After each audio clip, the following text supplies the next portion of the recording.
হযরতে উম্মে সালমা রাদিয়াল্লাহু তাআলা আনহা বলেন, আল্লাহর হাবিব সাল্লাল্লাহু আলাইহি সাল্লাম যখন কুরবানির ফজিলতের কথা বয়ান করা শুরু করলেন, তখন এক ব্যক্তি এক সাহাবী দাঁড়ায় বলেন, ইয়া রাসূলুল্লাহ, লা আজিদু ইল্লা মানিহাতান, আমার তো কুরবানি দেওয়ার মতো কোনো প্রাণী নাই।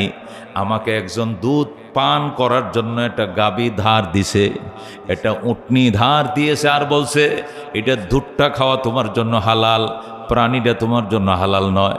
যতদিন দুধ দিবে দুধ দহন করে খাবে, দুধ যেদিন দিবে না ওই দিন আমার গাভী আমাকে রিটার্ন করে দিবে।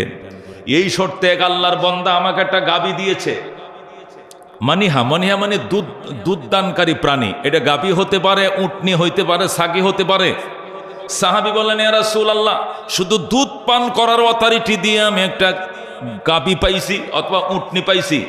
আমাকে বলছে যতদিন দুধ দিবে আমি দুধ দহন করে খেতে পারবো, কিন্তু দুধ দেওয়া শেষ হইলে তার গাভী তারে ফেরত দিতে হবে। আমি কি ওই গাভী দিয়ে কুরবানি করতে পারবো নি? ক্বাল লা। রাসূল বলছেন, অন্যের গাভী দিয়ে তুমি কুরবানি করতে পারবা না। সাহাবী বলেন, ইয়া রাসূলুল্লাহ, তাহলে কুরবানির যে পশমে পশমে সওয়াব, এটা আমি কেমনে লাভ করব? আমি তো গরিব, আমার নিজস্ব কোনো গরু গাভী কেনার সামর্থ্য নাই, আমার গোয়াল ঘরেও গরু নাই এবং কেনার মতো সামর্থ্য নাই। পশমে পশমে সওয়াব পাওয়া যায়, এই সওয়াব থেকে কি আমি বঞ্চিত থাকব? রাসূল বলেন, শোনো, তুমি হতাশ হইও না, কুরবানির চাঁদ ওঠার আগেই তুমি তোমার মোষগুলো ছোট করে নেবা, নখগুলো কেটে নিবা, বগলের পশমগুলো কেটে নিবা, নাভির নিচের পশমগুলো কেটে নিবা, নখ কেটে নিবা, মোষ কেটে নিবা। সব কেটে নেওয়ার পর চাঁদ ওঠার পরে আর কাটবা না।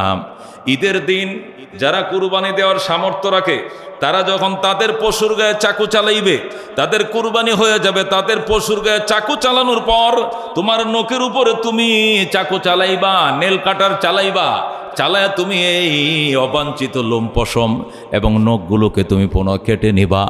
এরা কুরবানি করে যা পাবে, তুমি নখ মুছ আর অবাঞ্ছিত পশমগুলো পরিষ্কার করে এই সওয়াব পাইবা।